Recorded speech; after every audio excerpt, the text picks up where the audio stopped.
సురేష్ రెడ్డి గారు, అంటే 20 లక్షల ఉద్యోగాల కల్పన రానున్న 3-4 ఏళ్లలో చేయబోతున్నామని ముఖ్యమంత్రి చెప్తున్నారు.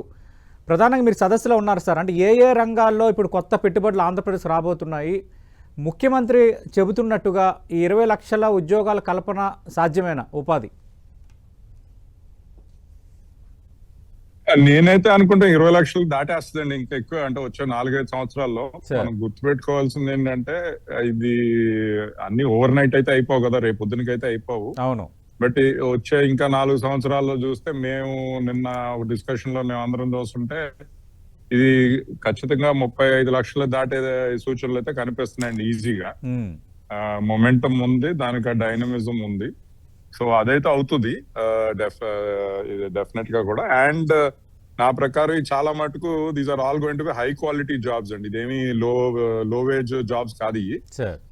మంచి క్వాలిటీ జాబ్స్ ఉంటాయి. సో మీరు యాక్చువల్లీ ఆ ఫ్యాక్టర్ వేసుకున్నారంటే ఇంకా ఎక్కువ కూడా అవుతుందేమో. అంటే నేను అంటుంది ఏంటంటే, ఇప్పుడు మీరు మినిమం వేజ్ ప్రకారం కాకుండా దానికి ఇది అవుతుంటే మరి ఈచ్ జాబ్ వాల్యూ కూడా ఎక్కువ ఉంటది కదా.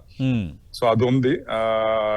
సో మీకు అంటుంది ఇప్పుడు ఓకే, మీరు డేటా ఇవి చూస్తున్నారు, కానీ మ్యానుఫ్యాక్చరింగ్ కూడా చాలా వస్తున్నాయి. స్టీల్ ప్రాసెసింగ్, పోర్ట్స్, ఇవన్నీ కూడా నేను అనుకుంటా మీరు నెక్స్ట్ ఇయర్ చూస్తే నేను అనుకుంటే మినిమం నెంబర్ 2 to 3 times అవుతుందండి ఇది.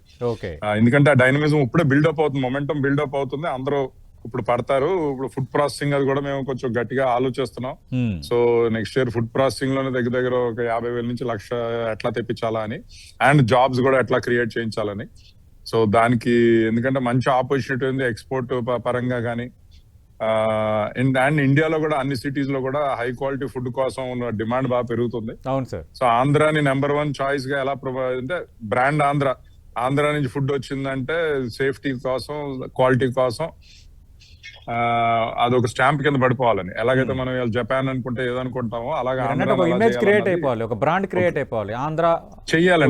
సో అదేది కూడా ఓవర్ నైట్ అవ్వదు కదండి. అది కనీసం ఒక 7-8 సంవత్సరాలన్నా పడుతుంది, అది అవుతాను. కానీ అది అయ్యిందంటే ఇంకా ఫార్మర్స్ కూడా అప్పుడు గవర్నమెంట్ మీద డిపెండ్ అవ్వకూడదు అన్నది ఇది మా ఉద్దేశం. ఏంటంటే వాళ్ళకు వాళ్ళే సెల్ఫ్ రెస్పెక్ట్ తోటి గవర్నమెంట్ మీద డిపెండ్ అవ్వకుండా వనరులన్నీ కరెక్ట్ గా వాడి ప్రొడక్టివిటీ పెంచుకుంటాం ఎట్లా చేయాలా అని. అండ్ మమ్మల్ని అడిగారంటే, పోల్ట్రీలో అలా మనం ఆంధ్రాను already we made it one of the best in the world. అవును సార్. సో మిగతా వర్గాల్లో కూడా ఎలా చేయాలన్నది. So I think that is the effort going on now అండి.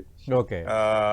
అది డెఫినెట్ గా నెక్స్ట్ ఇయర్ కి మీరు చూస్తారు. నెక్స్ట్ ఇయర్ పార్ట్నర్షిప్ సమిట్ కి మీరు అది ఆ రిజల్ట్ చూస్తారు డెఫినెట్ గా. సార్, అంటే